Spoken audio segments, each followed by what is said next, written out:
speaker, Becky Almaroth. She is the Chief Safety and Operations Officer, and she will go ahead and get our presentation started. Thanks, Becky. Thank you, Kenny. It's been a while since I've been able to talk to a group of designers. That's where my initial passion lied whenever I started with MoDOT 27 years ago. I did start in design in Willow Springs, Missouri, and then moved to do design in St. Louis. And just throughout my career, took different positions, moved over to the operations side of the house, up through traffic and maintenance, and finally to my position as Chief Safety and Operations Officer. Wanted to give you a little bit of preview today, mostly because I'm really excited about the direction that we're taking, not only as a state DOT, but this really is a national DOT direction that we're getting ready to embark into. And hopefully a lot of you have heard that term, safe system approach.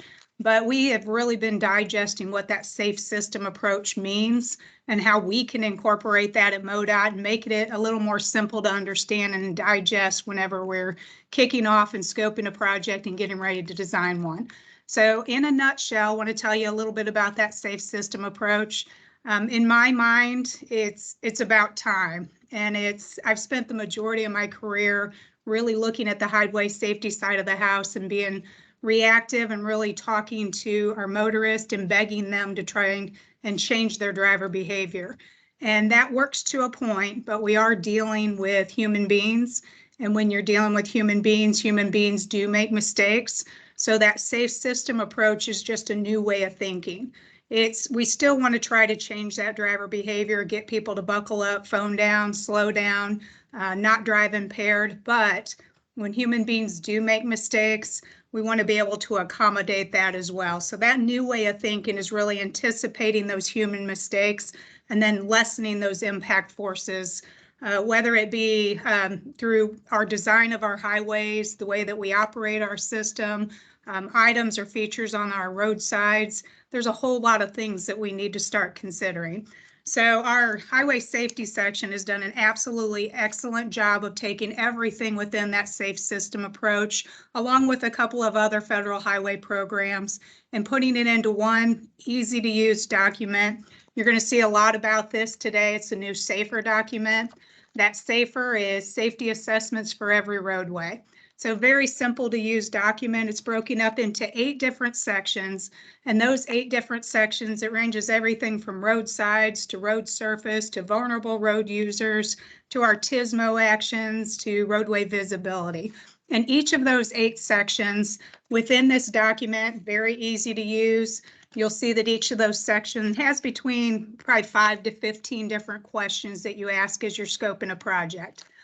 Things for vulnerable users: is this roadway go through an area where there are a lot of bars that you need to anticipate impaired motorists and vulnerable pedestrians walking outside of a bar? Is there something that we can do with the lighting, with the traffic signal operation, with the way that we maintain roads, some of those other considerations? So I'm really excited for the team to be able to kick this off today. This is an expectation that we look at this and go through this process on every single one of our projects, that we are beginning that design process and beginning that scoping process. So enjoy your webinar today. And as always, reach out to me with any questions that you have on the safety side of the house. And I appreciate you giving me a couple minutes. All right. I think I'm up next. So thank you, Becky, for that. My name is John Nelson. I'm the assistant to the State Highway Safety and Traffic Engineer in MoDOT's Highway Safety and Traffic Division. And I really want to say thank you to the design division for actually reaching out, Shelly Daniel, inviting us to present on this topic. Becky hit on the main points and the highlights that we're going to get into. So we're excited to share this. We do want to, during this webinar today, kind of provide a little bit more context, a little bit more background about the crash picture in Missouri, and make sure that, you know, as a team, that we all understand what's going on. I know we have some people that are new to our team. Other people, maybe you're not new to MoDOT, but you've never really had a handle or an understanding of the crash picture. So we're going to take a little bit of time and lay some groundwork with that before we get into the SAFER document and some of the tools. But trust me, we're going to get there. So with me today, we're going to have Katie Harlan, who is our traffic safety engineer in the division, as well as Brandon Simpson, who is one of our senior traffic studies specialists, who works as part of Katie's team on the safety engineering. You're going to hear from both of them today, and they are both excellent resources as you start diving into projects and you have questions that you may need answered along the way. And then we also have Carrie Ahart that's part of that group. Carrie does a lot of the crash data analysis, the querying for us, a lot of information that can really be supportive in the project development process. So as I mentioned, I just want to start kind of giving an overview of where we've been as a state, make sure, again, that everybody has a full understanding of what's going on. So let me share my screen here as we get into this. So over the last 10 years, you can see that we've averaged just over 890 traffic fatalities in our state on a yearly basis. Now we can talk about the history of that, of where we've been and kind of the ups and downs. If you go all the way back to 2005, which is a little further than this chart shows, that was the highest year we had on record, where 1,257 people were killed in traffic crashes. Since then, we had seen a pretty significant increase, about a 40% increase down to 2013, when 2013 was our lowest number of recorded fatalities since 1949. And then you can see ever since then, we started seeing an increase again in 15 and 16. Then we did have 3 years of modest gains in Missouri, nothing real significant. But then in the middle of the pandemic, believe it or not, is really when things just seemed to kind of turn on its head. And while we were all expecting traffic fatalities to go down along with the traffic volumes, that's saw just the opposite. And we saw a huge increase in 2020. And then in 2021, that was the first time that we exceeded 1,000 fatalities since going all the way back to 2006. So you can see this is a huge problem in our state as well as the rest of the nation. When it comes to the crash data, you know, we can slice and dice this data in so many different ways. There's all kinds of data at our fingertips, and it really is sort of the source behind a lot of what we're going to be asking you to do with the SAFER document. But again, just to kind of paint the picture, you can see some of the primary causes or characteristics of fatal crashes in the state of Missouri. When we look at the state as a whole, lane departure consists for about 75% of those fatalities, and you can see a lot of those things in the pie chart relate to vehicles leaving their lane, and then 37% involve intersections, and about 70% of the fatalities occurring in Missouri occur on the state system.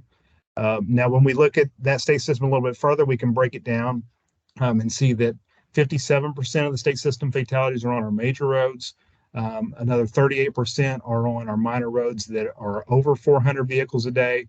And then there's about 5% of our fatalities that are on what we would consider low volume roads. It is important, though, to recognize and acknowledge that there are also fatalities occurring on the local system. So again, about 30% of our fatalities, almost 300 fatalities on the local system. 70% of those occur in urbanized areas, urban or urbanized areas, and about half of the fatalities on the local system occur in intersections. Becky mentioned the prevalence of human behavior and the factor that it plays. And let's be clear, almost every crash involves some level of human error of some kind. And so from that perspective, almost every crash is preventable. And we've talked about this for a number of years. There really are 4 main contributors that we see in Missouri and really throughout the United States. It's excessive speed, it's driving distracted, it's driving under the influence of drugs or alcohol, and then it's the lack of using a safety device like a seatbelt or a motorcycle helmet if you're on a motorcycle. So I just want to quickly give you some highlights of those things. Speed. Unfortunately, it's one that doesn't get talked about enough. We like to talk about distraction. We like to talk about enforcement. We talk about seatbelts. But year after year after year, speed is the number one top contributing circumstances in fatal crashes in Missouri. You can see 36% of our fatalities last year involved speed. It was about 40% in 2020. And you all know this, but the speed just has a lot of impacts on the things always happen. Not only does it lead to crashes, but it also results in higher levels of severity whenever those crashes occur. So you can think about it, especially, from a non-motorized user, a pedestrian or a bicyclist, and just how much the chance of survival changes depending on the speed of the vehicle at impact. And it's a very similar thing whenever we're talking about two vehicles together. So speed is certainly an issue that when we're thinking about countermeasures, whether it's on the behavioral side, education and enforcement, or on the infrastructure side, speed is sort of where it starts. Then, of course, we do have impaired driving that occurs all too often in our state, about 20%. So 1 in 5 of our fatalities in Missouri involve an impaired driver. Usually it is a male driver. But what's interesting about the substance impaired, you can see that over the last decade, we have seen a decline in alcohol impaired fatalities, but drug impaired fatalities have increased by over 80%. And that's only going to be a more concern as there continues to be pushes for the legalization of marijuana and other drugs that can impact those behaviors. Occupant protection, we talked about that seatbelt use. This should be an easy one, right? Again, talking about that human behavior. But over the last 5 years, more than 1,900, so almost 2,000 people have been lost in crashes over the last 5 years that were not wearing their seatbelt. And when we really look at the data, you see a really severe case of overrepresentation. So in Missouri, we're actually at our highest seatbelt use ever in terms of a statewide average. We were at 88% in 2021. But that 12% of the population that refuses to buckle up, unfortunately, they're accounting for over 2/3 of the vehicle occupant fatalities in our state. We looked at survival rates. You can do the math on that. And actually, if everybody in our state, and those who travel through our state would buckle up that extra 12%, then that alone would probably save about 250 lives a year. A couple years ago, we lost our motorcycle helmet law in Missouri, and last year, as expected, unfortunately, we saw a significant increase in the number of motorcyclists killed. Specifically, the number of unhelmeted motorcyclists killed really went through the roof. We went from, I think it was about 20 unhelmeted fatalities the year before to 90 last year, and it's by far the highest number of motorcyclist fatalities that we have on record in the state of Missouri. Distracted driving is one of those other ones that I mentioned as being part of the big four. There are some myths out there, that only the kids are doing this, only the teenage drivers, and that's simply not true. When we look at the data, more than 70% of the crashes involving a distracted driver are actually drivers who are over the age of 21. Yet the Missouri law only applies to those who are age 21 and under. The other thing we know about distracted driving is it's very underreported in the crash data that we have, simply because short of an admission from the driver, or in the rare case, a subpoena for phone records, that behavior is usually not going to get captured on a crash report. There's no blood test for distracted driving like there is for alcohol. So we talked about this. Becky mentioned this. MoDOT is going to continue to advocate and educate on these behaviors from a human factor standpoint. I have no doubt if every Missourian tomorrow committed to always wear their seatbelt, drive the appropriate speed, put their phone down, and drive sober, the number of fatalities would drastically decline in our state. So we're going to continue to push for things. Our legislative priority this year is likely going to be trying to get Missouri to adopt a hands-free law for all drivers. But I just want to be clear that safe system, and what we're going to talk about with SAFER, is not going to replace the efforts on the educational side or the public policy side, but it's really intended to supplement that. Just a few things for this year, just so you're up to date. So as of yesterday, we've had 587 fatalities in the state of Missouri this year. That is down 6% compared to last year. But again, keep in mind, last year was the first time we hit over 1,000 fatalities since 2006. So even though it's a gain, we're still in really high levels of fatalities in our state. And then a couple of areas to mention, we are up about 10% this year on pedestrian and bicyclist fatalities. Those motorcyclist fatalities that were sky high last year are down a little bit this year, as are the fatalities for individuals under the age of 21. And actually, our unbelted fatalities is looking a little bit better this year. Normally, about 2/3 of our vehicle fatalities are unbuckled. And this year, we're just under that at 59%. Yeah, so we talked about this. How do we get to that next step? And I'm going to talk a little bit about the evolution of safety in our state and specifically at MoDOT over the years. But really, it all ties into this document that we have here. It's our Strategic Highway Safety Plan. It's called Show Me Zero.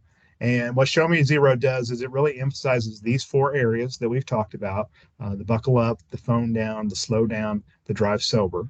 And again, these behaviors are the root cause of most of the crashes. And we want to continue to educate Missourians on the risk associated with these behaviors and hopefully prevent the crashes from occurring in the first place.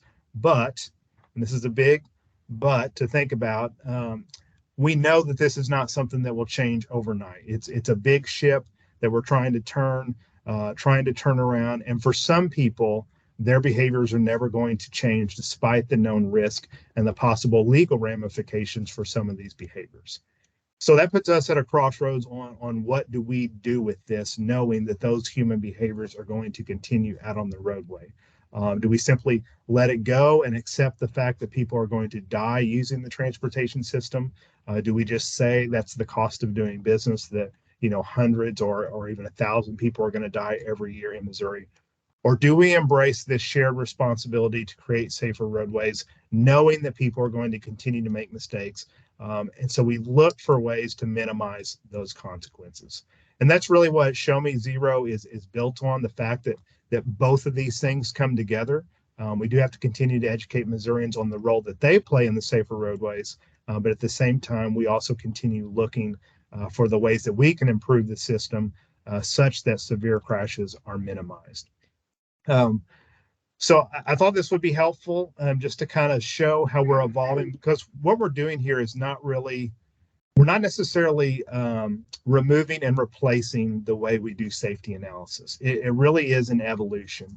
30 years ago, even before that, the real premise of safety was what we would call nominal safety. And if you're not familiar with that, all it simply means is it was very black and white. You have certain standards in the Green Book or whatever publication it may be. And if it met the standard, you were safe.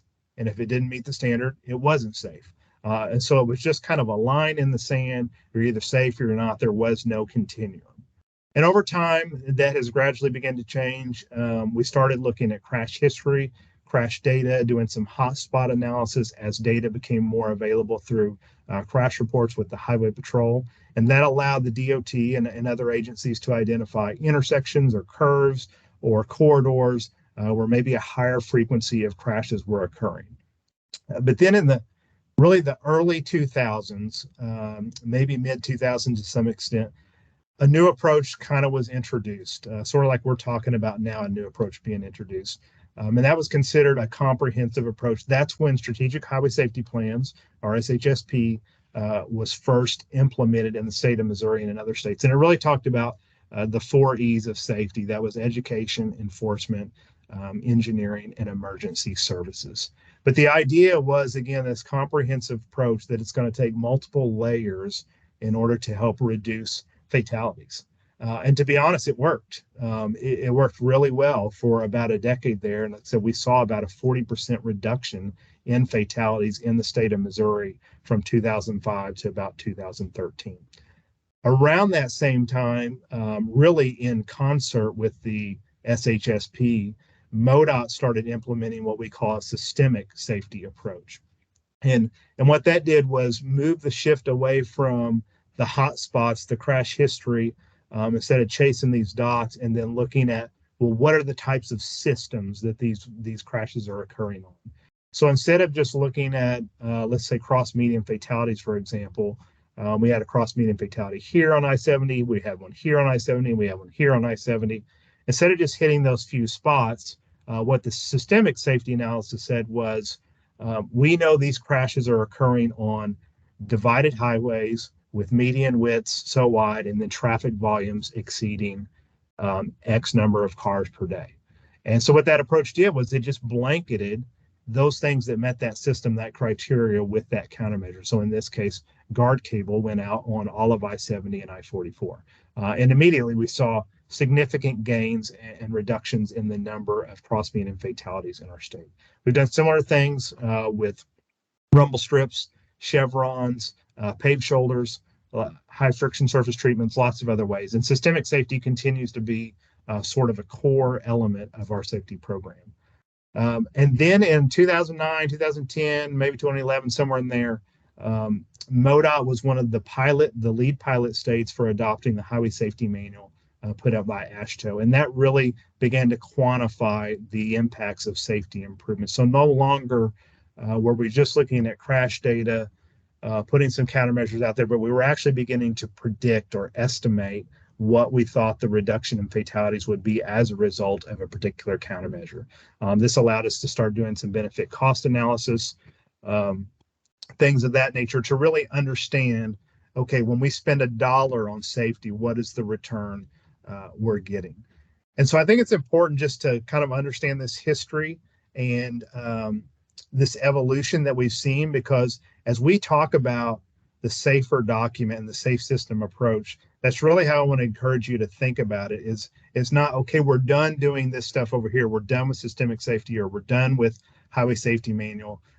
It's not that. We're not done with those things. We're just evolving and adapting some of this new mindset about trying to minimize the fact that we know people are going to make mistakes.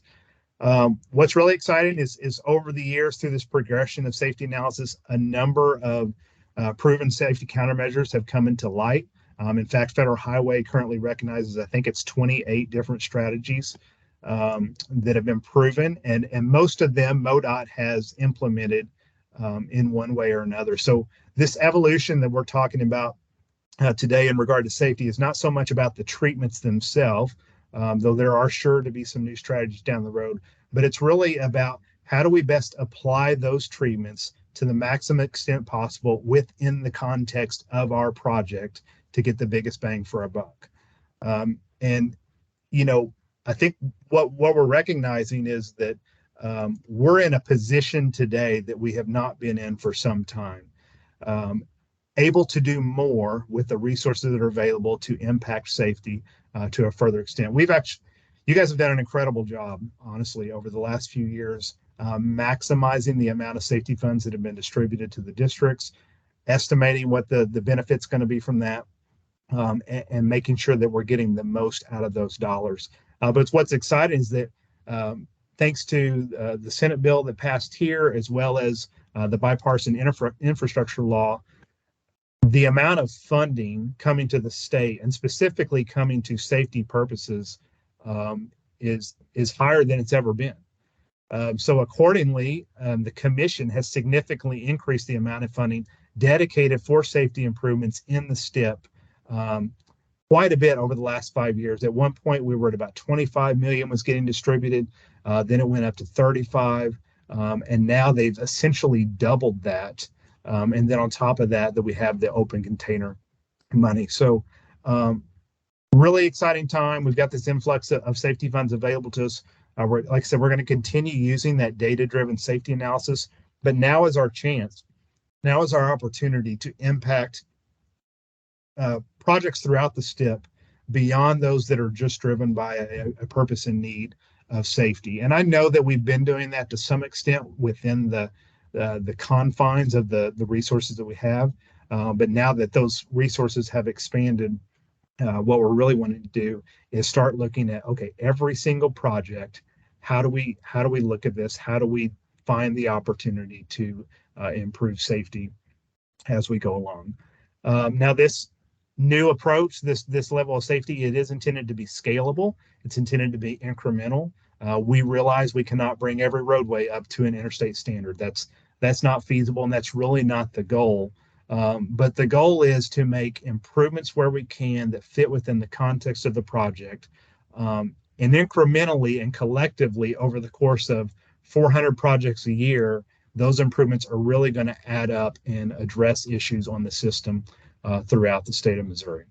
And so that really kind of sets the stage, I hope, for what we're going to talk about with the safe system approach and the safer document.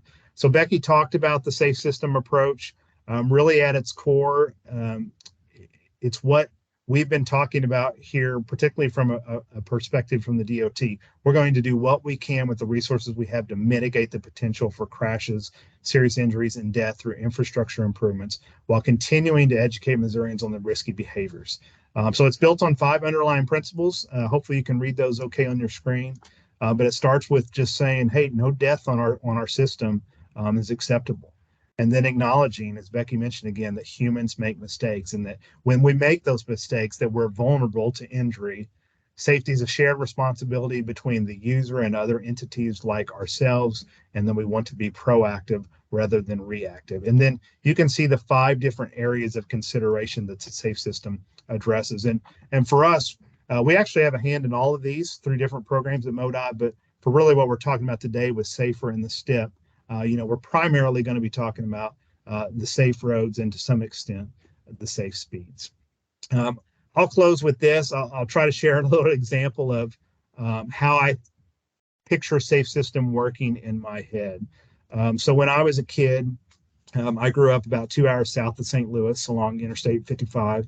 And one of our favorite things to do, me and my brothers and my dad, was to go to a Cardinal game at Busch Stadium. And now this was the old Busch Stadium. You can see the one there with the arches, the side, they had the AstroTurf field. Every now and then we would be lucky enough to sit either along the first or third base lines or maybe even behind the dugout. And when that happened, there were generally 2 rules that we had, or at least that I had. Number 1 was I always took my glove to the game. And number 2, I always watched every pitch. And the first rule was in place because I really wanted to catch a foul ball. I mean, how cool would it have been to come home with a Major League Baseball? Never happened, never caught a foul ball. But the second rule was in place really to stay safe. Because if you weren't paying attention, not only would you maybe not get the foul ball you were hoping for, but you might get a ball to hit you right in the face. So you really had to be ready because you never knew when a potentially dangerous line drive was going to be hit in your direction. And I don't know if you can see it very well in this picture here, but the netting at that time really only extended behind home plate for those people that were sitting directly behind it. Well, I went to a game a few weeks ago, and we sat on the third base side, and I don't take my glove to the game anymore, but I do still watch every pitch. But I noticed the view is different now. I think it has been now for the last couple of years or so. But if you sit along the first or third base line, what you're going to notice now is that netting, it extends almost all the way down the foul line. You can actually see so these shaded pictures of the new Busch Stadium here, that's how far down the field that netting goes now. And you can ask yourself, well, why did the Cardinals do this? And I mean, the fact is that too many people weren't paying attention to the game and were getting struck by a foul ball. So we had people that were engaging in these behaviors, not paying attention, that they knew would put themselves at risk, but those behaviors still occurred anyways. And so the Cardinals and other major league teams took steps to mitigate that. But I want you to think about what they did not do. Okay, so they didn't put a net around the entire stadium. I mean, they could have done that. They could have put something all the way around it. They didn't tell people to stay home and watch the games on TV. And they didn't quit playing the game altogether, which certainly would have eliminated the possibility of anyone being struck by a foul ball. Rather, they identified a known risk and they addressed it in a reasonable, practical manner. They could have put a net in the outfield too, but they recognized that being hit by a home run or a long foul ball in the outfield was a lot less dangerous because it simply didn't have that speed or that energy of a line drive close to the dugouts or the home plate. So that's how I think about safe system. That's really the driver behind the SAFER document. It's all about thinking about your project, your context there, what opportunities exist to make that particular roadway a little bit safer, knowing that people are going to continue to make mistakes. So with that, I'm going to turn it over to Brandon, and I'm going to let Brandon share a little bit more about the SAFER document itself, where you can find it, and what it covers. So Brandon, over to you. Hi, my name is Brandon Simpson. Some of you might recognize me for my time in design, so good to see you all. I'm going to kind of walk through the SAFER document with you guys, kind of give some high-level overview and kind of some of the reasoning behind it and kind of what to look for as you kind of use it. It should be used on all projects.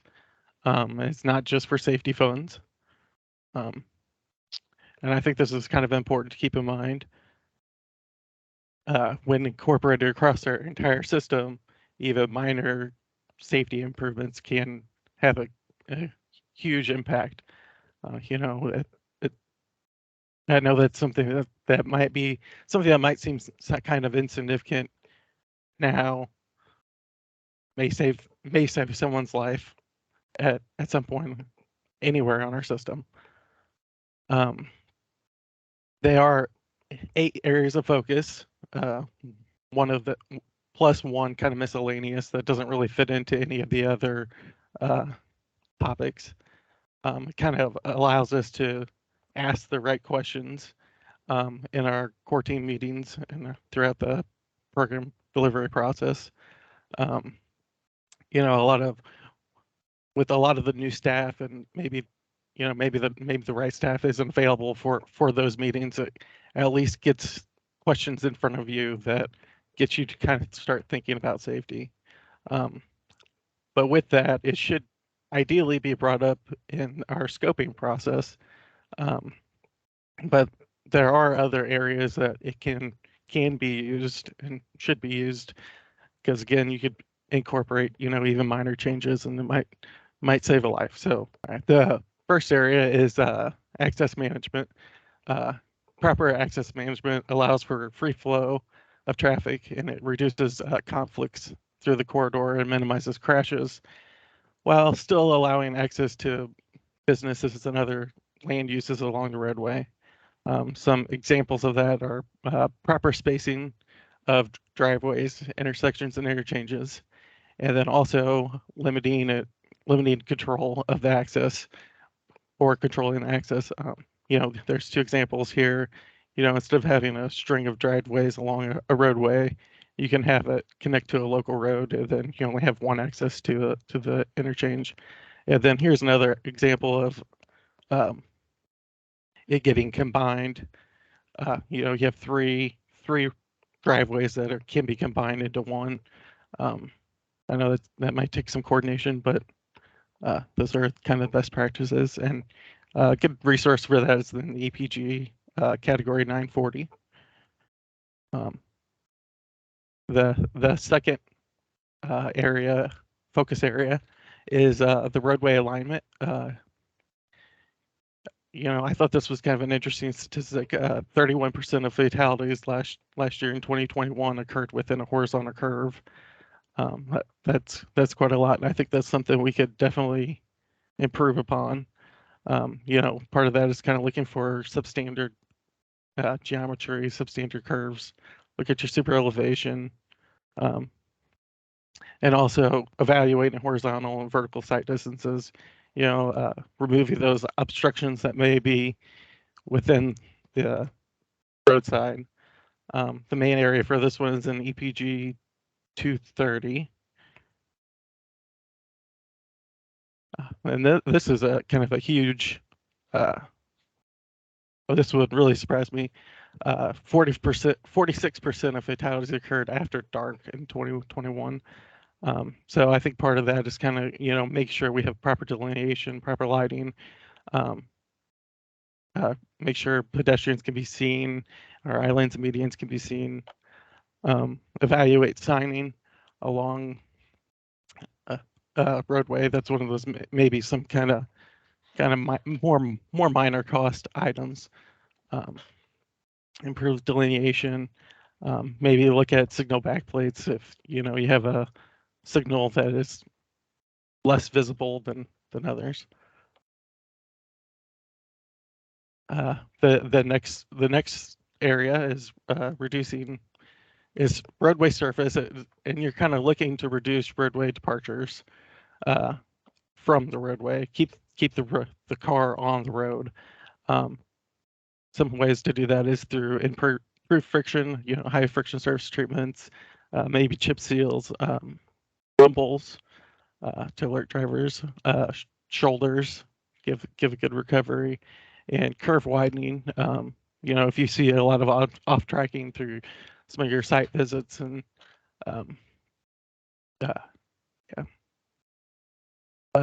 intersection interchange design. One of the big emphasis areas here is reducing the angle of the crash. This graphic here kind of tells that the head on is obviously the worst, and as you move around the circle, the rear end is kind of the most ideal crash to limit severity. Along with that, crashes often depend on your kinetic energy, and as your speed increases, your kinetic energy increases. A lot of that is, the mass of the car is kind of constant, but the one thing you can't control is speeds. Part of that is utilizing intersection control evaluation to find the appropriate alternative solution. Here's a link to the Federal Highways guidance on that. And utilizing designs that both reduce speed, conflict points, and your angle of impact. And 2 examples of that is the J-turns and roundabouts. Roadside is the next area. By improving the roadside, it kind of allows drivers to return to the roadway safely, or if they do run off the roadside, that it reduces the severity of the crash. Some examples of this is make side slips more recoverable, upgrade guardrail, remove unneeded guardrail if it's unwarranted, relocate fixed objects, evaluate your median design. Do you need guard cable? What's your ADT? What's your median widths that you can maybe incorporate some safety improvements in the median? Remove edge drop off. A lot of times with improper drainage, the roadway can kind of dirt can kind of slough off, and if you have that edge drop, that's really hard for the driver to get back on the roadway. Yeah. All right. The next one is vulnerable road users. This is a big area that we need to pay special attention to, as that if a vulnerable road user is involved in the crash, it's a higher likelihood that it's going to be a death or a serious injury. If they are involved. Look for pedestrian generators or their bus stops or their alcohol facilities, schools, malls. Kind of look at the land use around the area. I know that's we don't have traffic counts for pedestrians necessarily, but I think that's something important to kind of go out and look at, to kind of investigate. Control speeds. As I kind of said earlier, the higher the speed, the more kinetic energy, and we cannot absorb that energy as well as a car can, obviously. So if there's areas you can control speeds and with these vulnerable road users, it is imperative that we do so. Enhance pedestrian crossings. Maybe you have a lit sidewalk, and maybe you have a lit crossing, and ITS solutions for pedestrian hotspots. Here's a picture of an RFB down in Springfield that was a good example of that if you have some issues there. The next area is the Transportation Systems Management, TSMO. One of the things that we can look at here is improving signal operations, evaluate emergency response concerns, evaluate DMS signs and CCTV cameras. That can be found in EPG category 909. And kind of the last kind of clump of things that don't really fit into other areas, they're still kind of valid. we don't want to be reactive, but you can't just ignore it either, but kind of look at crash history, look at our traffic safety list.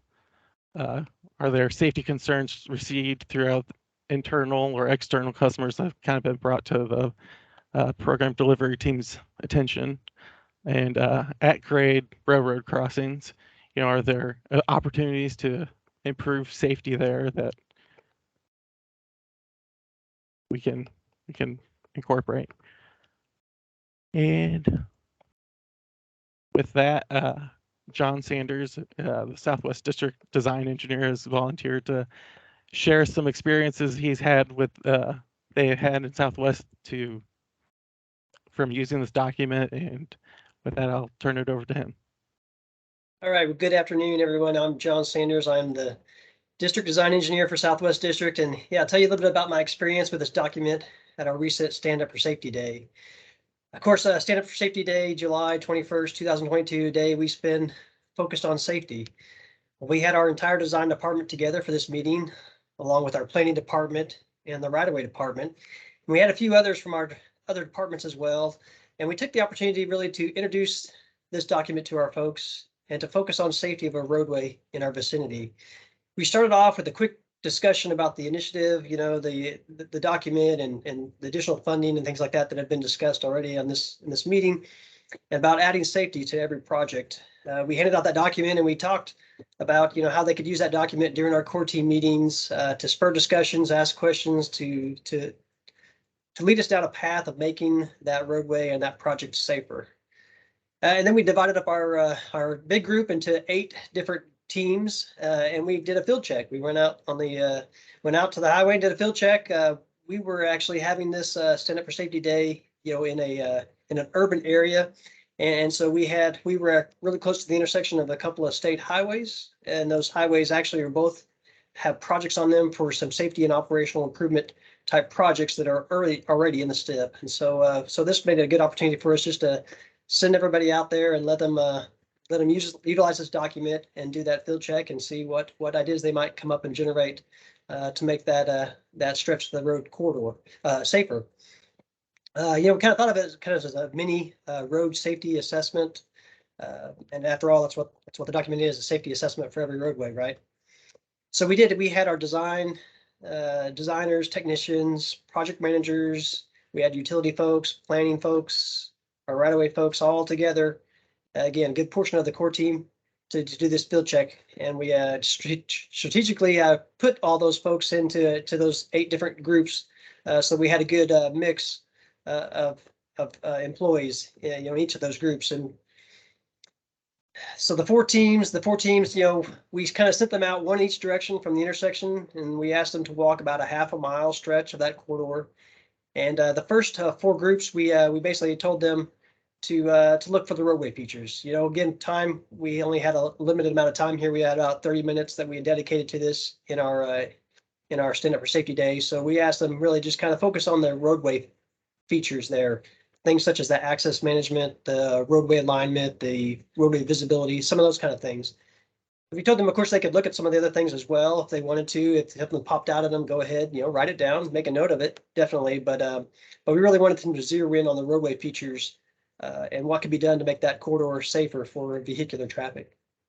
And the last 4 groups that we sent out, they basically walked the exact same stretches of highway, each one in going each direction from the intersection there, walked the same half mile, but we asked them to look at the non-motorized features of the vulnerable, the vulnerable roadway users section of that document. And again, we told them the same thing, if you find something that stands out to you, that pops out to you, go ahead and write it down. That's something on the roadway side, great. But we really wanted to focus on that bike ped traffic area. And after everybody completed their 30-minute field check, we had each group come back and present to the rest of the groups. Then list all the items that they came up with during that assessment, during that half-mile field check of that corridor. We got back quite a bit of ideas. Of course, some of those things were simple, easy, cheaper fixes, and other things, probably a lot more costly to actually implement. Again, I kind of thought of this as kind of a brainstorming session where we're where you could just really kind of generate a lot of ideas, a lot of thoughts on what could be done to improve that corridor there. Again, this being an urban setting, at least the stretch that our group walked, we got to really observe some pedestrians walking across the street, crossing the road, a 5-lane highway here. The signalized intersections were quite significantly spaced far apart, so they were crossing, wherever was convenient for them, wherever they wanted to, not at a signalized intersection there. So of course that popped up the idea of maybe, you could utilize some mid-block crossings or something like that to improve the safety for those pedestrians. Of course, others saw some things like access management. Of course, a lot of driveways on these stretches of road that if you could, try to reduce those, minimize those driveways, those entrances, closing some of those. Of course, that again could become very expensive depending on your property owner there. We've even had some stuff where we saw some bus stops along the corridor where it would be improve the safety to go ahead and create a lane or pull off a bus stop, a pull off lane for that bus to get out of the through lanes of traffic so that they could load and unload. But anyway, that's kind of was our experience with the document and with our Stand Up for Safety Day. It was a good exercise, and it was a nice introduction to the SAFER document for our group. Brandon, I'll turn it back over to you. All right. Thank you for that, John. That's good information. Now I'm going to turn it over to Katie Harlan. She's going to share some of the safety tools we have available for you guys to utilize. So, yeah. All right. Thank you, Brandon. So yes, like he said, and I'm going to share my screen now. I'm going to talk through some of the safety resources that we do have.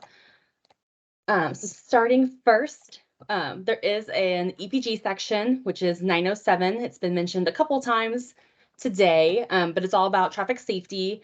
So there's several different sections here that address different aspects of traffic safety. And as we've mentioned a couple times also, the SAFER document is here in the traffic safety section under its own 907.9. But the part that I wanted to talk about a little bit more is going to be our traffic safety resources page. So I'm going to show you first how to get there. So you'll start at our Highway Safety and Traffic SharePoint site. And you'll then go to the Safety Engineering and Data. And then we have a tab here for Safety Project Resources.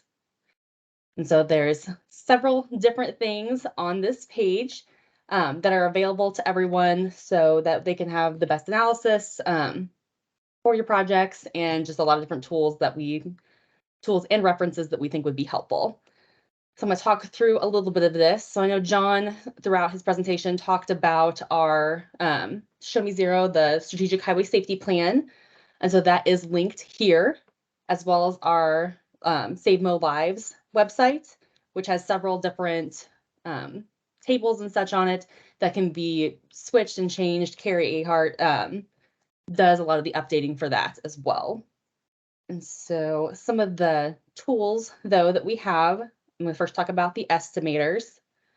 And so I know John mentioned kind of some of our systemic safety analysis that we do. And so there are specific estimators for some of that. So for chevrons, median guard cable, shoulder estimator. And if you go into those, we can kind of see how those are set up. They're set up fairly similarly. It might ask for a little bit of different information, or the data boxes might be in slightly different places, but essentially, so like on this one with the chevrons, it talks about the number of curves in your project, how long you think the signs will last, and then you can either enter the total number of safety dollars that were used or the total amount spent per curve. And so once you have those inputs in place, it'll give you your results down here at the bottom. And we have fatal, and we have crashes, and we have lives saved. And so you'll see those fatal crashes, the serious injury crashes that would be avoided if we put this safety measure in place, depending upon how many curves, how many years, the amount we've spent, but also the number of lives saved. And then you'll see two different benefit cost ratios at the bottom. One is going to be for the separated crash costs, and I'll talk a little bit more about crash costs in a second. But it's looking, there's a specific number that we associate with fatal crashes and a specific number that we associate with serious injury crashes. So it's looking at those separated for that one. But we also have one number that if you look at the fatal and serious injury crashes together, there's a separate number that we've come up with that goes with that. And so that's where that difference in your benefit cost is coming from. And so those are going to be kind of all the same thing. Those first four is going to ask for some of those similar type of inputs. And one big thing that I will note with all of the estimators on here is that please download them onto your own computer before you use them. I believe we got the permissions changed in here so that they are read-only, and some of the tools don't work correctly if you don't download them. They don't work in the web version of this. And when we switched SharePoint sites, I did not realize that this was open for everyone to edit in the browser. And so any changes anyone made in the browser were automatically saved. So we would like it to be clean for everyone to use and download for your own project and purposes. So then these other three estimators that we're going to have down here, they're just a matter of the level of detail you have, not only about the project, but how much information you have about the crashes as well. So this various estimator has a presumed benefit cost ratio of 3. So this is really trying to give you just a very rough estimate of how many fatal crashes, how many lives saved are you going to have if you spend X amount of money on your safety project. And so it's just kind of give you an initial estimate of what that benefit might be. And then, then we have the basic estimator. So this is if you know what type of safety improvement you're going to make, some information about that and your estimates for that, but you also have a little bit of crash history for that location. So it'll ask you, what's your crash modification factor? What's the life cycle of your improvement? What's the estimate? And then how many fatal and serious injury crashes have been in that location? And then typically we do either 3 or 5 years of crash data. And so just need to reference which one that you use in pulling these crashes. And so then again, it'll give you kind of the estimate that we've kind of seen before with the crashes and lives saved and your benefit cost ratio down there at the bottom. So, and that's just not looking too detailed into the crashes. The detailed estimator, this is one of the ones you will absolutely have to download. We would obviously like you to download all of them, but this one doesn't work correctly if you don't. So you'll need to know your improvement type, and it gets a little bit more specific on your crash data. So there are several different crash modification factors and improvements that are already included in this.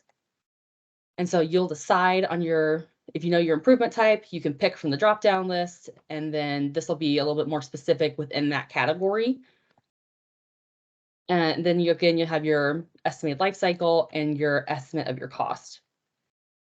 So then you kind of go through these different tabs. Your next one will be to select your crash modification factor. So depending upon which improvement that you selected, it may already have a value up here. Those will change depending upon which improvement you select. And it will have most of the time an automatic assumed roadway type that's associated with that. If this does not match what your actual facility is, you do have the option to say no and then manually override and put in your own information here. And then you'll have your crash data in here as well. And it gets a little bit more specific on, what type of crash it was. Was it property damage only, minor injury, fatal, serious injury, and all of those types of things. And then it'll give you your estimates of your benefit costs at the very end here. So talking about the crash modification factors, those do have ones that are specific that we have looked at and vetted. There's Missouri specific crash modification factors that we have a pre-approved list for on here. But if you don't find one that fits your specific project and need, there is the crash modification factor clearinghouse that FHWA has put together. And so it has national research and various crash modification factors that are available for use. When looking at those, make sure that it matches your specific situation most closely. And preferably it would have a higher star rating. That's how they do them on there. They're typically a little bit more reliable if they have a higher star rating. But if you have any questions or any concerns about which one you're trying to select or do, please let myself or Brandon know, and we'll help you through any questions or anything that you may have. I know I talked a little bit about crash costs. So we did do a Missouri specific crash costs, and we have that information on this page as well. Since the 2021 data came out, we are looking at updating this. And so that should be coming out hopefully in the next several months, but we'll need to start working on that now that we have the finalized crash data. But for right now, we'll continue to use this as our estimate for those costs. And so there are national costs, but these are ones that we went through the effort to do that are obviously Missouri specific. So those are kind of the tools that we've put together. So we also have other tools that are not necessarily in spreadsheets, but we also have things in TMS.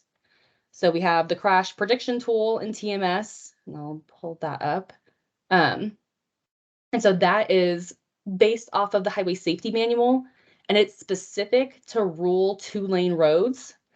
So this is kind of just the basic page that pulls up. If you have used this before and have scenarios that are saved, or you want to use one that one of the districts has saved, you can do that, but you can also create your own. And it looks like, again, at a lot of the inputs that you'll see with the highway safety manual. And so we also have the crash statistics map in TMS. So you can pull kind of that crash history, crash data. And it has several different options in terms of, you know, what type of signs you have or the type of crashes. And you'll go over here to tools and you can filter your crashes. And, you know, you have the crash attributes, the roadway attributes, or involving, and this is a lot of stuff that's based off our crash reports. And so we're actually getting a new crash report in 2024. And so this will need to be updated to reflect that. We're working through those, but this is still current for what we're doing right now. But that's an option. And you can look at, it doesn't have to look at the whole state. You can look at, you know, specific roadway sections or areas as well. And so there are several other crash tools. And so these are all in TMS. They kind of vary a little bit on what inputs you have or what you're looking for specifically. So some of these are very specific to like a roadway. The statewide average crash rate looks at areas and not really specific roadways. But all of those tools are available for you to use. And if you have any questions about them, again, Brandon and I are available. Just a couple other things I want to mention. So I've talked about the highway safety manual. And so this really it's a little bit more in depth of an analysis, and you can see kind of the spreadsheets here.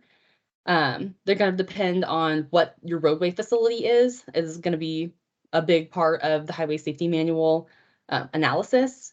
One big thing with the highway safety manual analysis is that unlike those basic estimators, detailed estimators, this looks at expected crashes as well as your crash history.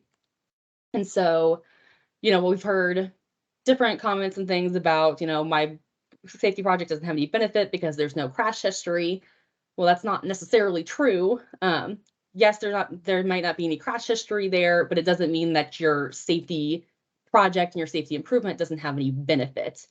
So it's kind of looking at those, you know, crashes that maybe haven't occurred but could occur in that location. And so it takes into account that estimated benefit. In order to do that, it is a little bit more robust of an analysis. So, you know, having to weigh that against how big is the project and how much time do we have with that. But obviously, if we have the opportunity to do that, it's going to be beneficial. Back. So the last thing that I wanted to mention on here, and I know John talked about them a little bit, were the proven safety countermeasures from FHWA. There are several of them listed, and we do, you know, keep track of those and try to promote those as much as we can, but if you have any questions about what those are or wanted to look at them, we do have a link to that there as well. And then we have separate EPG links to just various things, not necessarily just the traffic safety one, although it's on there as well, but other things that might be relevant. So that's just like a very high level overview of some of the tools and things that we have available. If you get into any of this and again, have any questions, please let us know. But that's kind of my general overview of what we have. So thank you. I think that concludes the presentation for today. So thank you for that good information. Couple takeaways for me was, just a mindset. I have 3 sons myself, so I definitely can attest, and they're all at driving age. I can definitely attest that humans certainly make mistakes. As much as I talk to them about all the things that we've talked about as far as, speed and other things, I'm sure that they don't follow everything that their father tells them. So a shared responsibility approach is really important because I know that they're going to make mistakes. So I want to make sure that the highways that we're responsible for are as safe as possible if they do happen to make that mistake that are out there. So we have a great opportunity to take advantage of the increased funding that we have with the increased program that's out there. We added 750 projects last year. We had over $1 billion a year program before that. Now we're looking at $1.5 billion. So great opportunity that's out there. It doesn't have to be safety funds that fund a safety improvement. It could be any of the dollars that we use out there on your project when you're analyzing it. So how do we do that? So when we're scoping our project, I think most people on this call are part of a core team. So you've got responsibilities within that core team. So either you do a field check, you go out and look at your project, look at that project, you bring that to the core team meeting and talk about the things that you think are possibilities for improvement. Maybe you're the person that brings the data to the meeting so that you can share that with the group and everybody can make decisions on, what are the crash history in that area, or maybe what are the opportunities to improve safety on that project. But everyone's got that role. Project manager needs to make sure that they set the expectation for what that core team member, each of the core team members are going to bring to that meeting so that you can make a good decision on your projects. But the most important thing is do it early so that we can have a good budget for our job and we can make those impacts to our projects. So really appreciate this team effort on improving safety on all of our projects and appreciate the information here.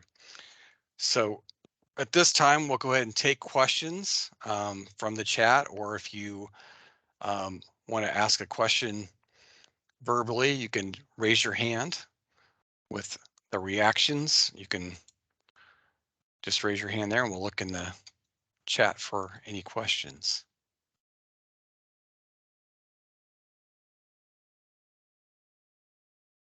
I do not see any questions in the chat. Hopefully you participated in the survey. It looks like about 2/3 of everyone actually went over the SAFER document on Stand Up for Safety Day, so that's great. It's good that you got familiar with that. Lots of good information there that we can prompt us to improve our projects. Hey, Kenny. I just wanted to mention a couple other things that I think I might have forgotten since we're not getting very many questions.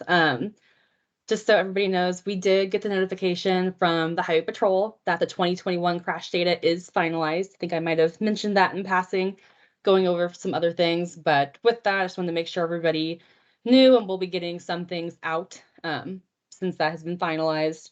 And I also wanted to mention, also on that Safety Projects resource page, there's a link to the traffic safety lists that takes those most current crash statistics into account, but it kind of looks at various roadway types or different analyses. And so it kind of gives those maybe hotspot locations of where these are kind of your top crash locations for your district. And they have them for horizontal curves, shoulder analysis, expressway intersections, wet crashes, and there's several others on here as well. And we're in the process of updating those with that current crash data, just so everybody knows. All right, thanks, Katie.